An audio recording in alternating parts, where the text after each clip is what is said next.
Hello friends, आज की इस वीडियो में हम देखेंगे कि पिछले साल 2025 में हमने टोटल कितना अमाउंट इन्वेस्ट किया है। जैसे कि म्यूचुअल फंड्स के लिए हमने 4 लाख इन्वेस्ट करने का टारगेट सेट किया था। क्या उसे हम कंप्लीट कर पाए या नहीं कर पाए उसे देखेंगे। साथ ही 2025 के एंड तक मैंने जितने भी इन्वेस्टमेंट एसेट में इन्वेस्ट किया है उन सभी का टोटल कॉर्पस अमाउंट आप सभी के साथ शेयर करेंगे और इस 2026 के लिए एक टारगेट भी सेट करेंगे। तो चलिए आपका ज्यादा समय ना लेते हुए हम अपनी इन्वेस्टमेंट की दुनिया में चलते हैं।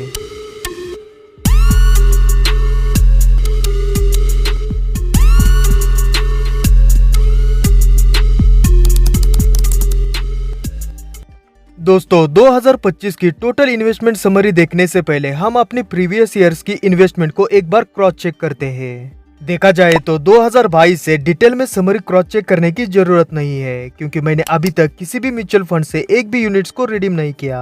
हर साल मैंने अपनी इन्वेस्टमेंट को इंक्रीज ही किया है। फिर भी आपको क्रॉस चेक करना है तो आप मेरी 2022, 23 और 24 की समरीज वीडियोस देख सकते हो। तो 1 जनवरी 2025 को मेरी म्यूचुअल फंड्स में इन्वेस्टेड अमाउंट अप्रॉक्स 6,20,000 रुपीज थी। फिर इंडिविजुअल स्टॉक्स में जो इन्वेस्ट किया था वो अप्रॉक्स 1,13,500 के आसपास इन्वेस्ट किया था। तो अभी हम देखते हैं कि इस 2025 साल में हमने म्यूचुअल फंड्स और स्टॉक्स में टोटल कितना अमाउंट इन्वेस्ट किया है और 2025 के एंड तक मेरा अभी कितने अमाउंट का कॉर्पस बन चुका है। तो जनवरी मंथ में 31,000 रुपीज इन्वेस्ट किए थे। एसआईपी वाले फंड का अमाउंट हम अलग से देखेंगे। फरवरी मंथ में 34,000 रुपीज इन्वेस्ट किए थे। मार्च मंथ में 32,500 रुपीज। फिर अप्रैल और मई मंथ में 27,500 रुपीज इन्वेस्ट किए। जून मंथ में 30,000 रुपीज इन्वेस्ट किए थे। अब जून मंथ में ग्रो प्लेटफॉर्म पर कुछ बदलाव के कारण वो पैसा डीमैट वाले फोलियो में इन्वेस्ट हुआ था, इसीलिए हमने फिर से जून मंथ में 30,000 रुपीज इन्वेस्ट किए। क्रॉस चेक करने के लिए आप एक बार ये वाला वीडियो देख लो। हेलो दोस्तों, 20 जून को हमने जून मंथ का अमाउंट इन्वेस्ट किया था, लेकिन वो पैसा ग्रो के म्यूचुअल फंड डीमैट फॉर्मेट के न्यू चेंजेस के कारण डीमैट वाले फोलियो में इन्वेस्ट हुआ है। लेकिन हमने अभी तक 3 साल से जितना भी पैसा इन्वेस्ट किया वो सारा पैसा एसओए स्टेटमेंट ऑफ अकाउंट्स के फोलियो में जो डायरेक्टली एएमसी के साथ कनेक्टेड था उस एक ही फोलियो में इन्वेस्ट होता था। अब हमारी 3 साल की इन्वेस्टमेंट समरी एएमसी वाली फोलियो की है, तो हमें आगे भी इसी फोलियो में इन्वेस्टेड रहना पड़ेगा। इसीलिए हमने ओपीटी आउट का प्रोसेस करके फिर से आज 30,000 का इन्वेस्टमेंट कर दिया है। तो हमने जून मंथ में 60,000 रुपीज इन्वेस्ट किया था। फिर जुलाई मंथ में हमने 17,500 रुपीज इन्वेस्ट किए। अगस्त मंथ में 20,000 रुपीज इन्वेस्ट किए थे। सितंबर और अक्टूबर मंथ में हमने 22,500 रुपीज इन्वेस्ट किए।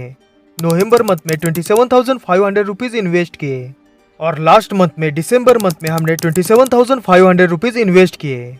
तो टोटल हर महीने की 20 तारीख को मंथली पोर्टफोलियो रिव्यू देने के बाद हमने हर महीने थोड़ा थोड़ा अमाउंट इन्वेस्ट किया था। तो टोटल अमाउंट देखेंगे तो अप्रॉक्स 3,50,000 रुपीज हमने इस साल इन्वेस्ट किए थे। अब दोस्तों मेरे पोर्टफोलियो में 11 म्यूचुअल फंड्स है, उसमें से 10 म्यूचुअल फंड्स में मैं one time option through invest करता हूँ और एक ही म्यूचुअल फंड्स में मेरी 2,500 रुपीज की एसआईपी एक्टिव है। तो 2025 में जनवरी मंथ से दिसंबर मंथ तक एसआईपी के थ्रू लगभग 30,000 रुपीज इन्वेस्ट हो चुके हैं। अब हमने कुछ स्पेशल दिनों में थोड़ा सा अमाउंट इन्वेस्ट किया था, उसे देखते हैं। 2025 में दशहरे के दिन हमने 10,000 रुपीज इन्वेस्ट किए थे। फिर धनतेरस के दिन 10,000 रुपीज और मेरे जन्मदिन पर 10,000 रुपीज इन्वेस्ट किए थे। तो टोटल 30,000 रुपीज हमने अलग से इन्वेस्ट किए थे। अब हम इन सब का टोटल करते हैं और देखते हैं कि म्यूचुअल फंड्स में हमने टोटल कितना अमाउंट इन्वेस्ट किया है। वैसे तो हमने 2025 के लिए 4 लाख का टारगेट सेट किया था। Monthly investment amount 3,50,000 rupees, SIP through investment amount 30,000 rupees, special day investment amount 30,000 rupees. तो हमने इस साल टोटल 4,10,000 रुपीज इस 2025 में म्यूचुअल फंड्स में इन्वेस्ट किए और उसी के साथ साथ हमने अपना 4 लाख का टारगेट भी कंप्लीट कर दिया।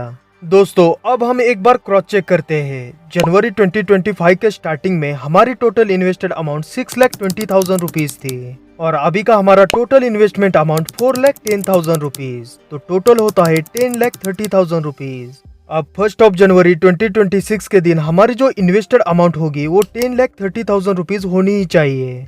तो आप लोग 1 जनवरी 2026 का ये वीडियो देख सकते हो। यहाँ पर हमारी जो इन्वेस्टेड अमाउंट है वो है 10,30,000 रुपीज।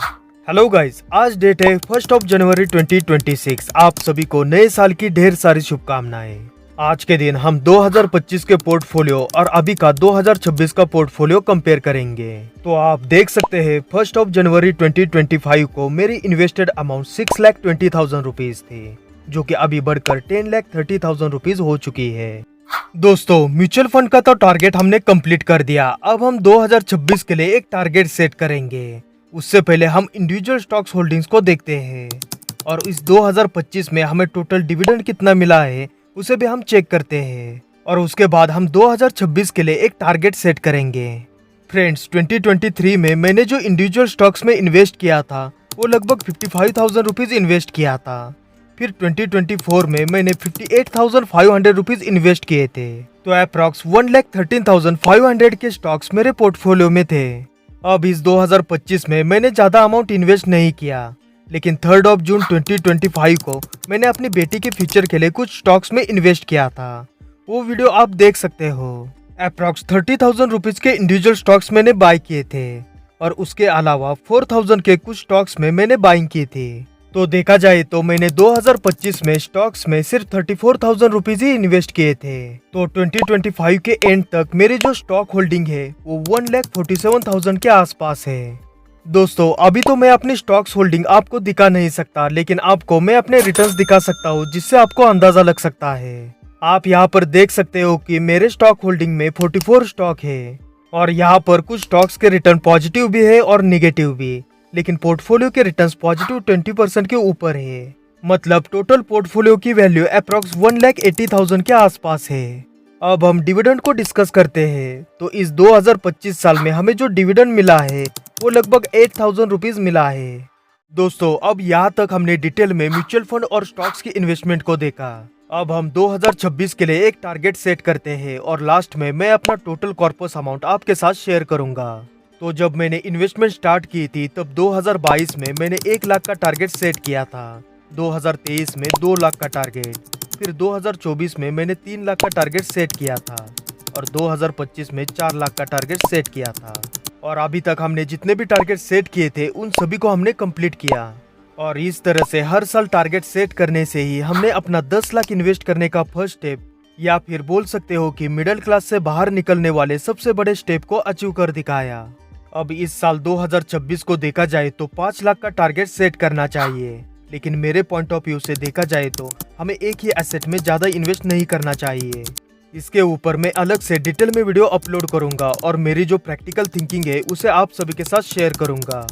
फिलहाल तो मेरा 2026 का टारगेट 5 लाख ही होगा और उसे कंप्लीट नहीं कर पाया तो मैंने अपने लिए एक लिमिट सेट करके रखी है। हर साल एटलीस्ट टारगेट अचीव नहीं कर पाए तो भी चलेगा, लेकिन कम से कम 3 लाख तो इन्वेस्ट करना ही पड़ेगा। इस तरह का डिसीजन मैंने इसलिए लिया है कि एक तो 4 साल तक डिसिप्लिन के साथ इन्वेस्ट करके मैंने 10 लाख का कॉर्पस बना दिया। अब मुझे अपनी कंसिस्टेंसी डिसिप्लिन को भी मेंटेन करना है और दूसरे एक्टिव बिजनेस पर भी फोकस करना है। इसलिए मैंने अपने आप पर एक लिमिट लगाई, एक तो 5 लाख इन्वेस्ट करना है या फिर कम से कम 3 लाख तो इन्वेस्ट करना ही पड़ेगा। इससे हमारे ऊपर भी थोड़ा प्रेशर रहता है, जिससे हम बिजनेस और इन्वेस्टमेंट को मैनेज कर सके। तो 2026 का म्यूचुअल फंड्स में इन्वेस्ट करने का टारगेट एक तो 5 लाख होगा या फिर कम से कम 3 लाख होगा। दोस्तों, अब हम वीडियो के लास्ट पार्ट में चलते हैं, जो कि है 2025 तक का मेरा टोटल कॉर्पस अमाउंट। तो आप देख सकते हो 1 जनवरी 2026 तक म्यूचुअल फंड्स में जो इन्वेस्टेड अमाउंट है वो है 10,30,000 रुपीज और इंडिविजुअल स्टॉक्स में मेरा लगभग 1,47,000 के आसपास कुछ अमाउंट इन्वेस्टेड है। मेरा अलग से एफडी में अमाउंट इन्वेस्टेड है वो है 5,50,000 रुपीज।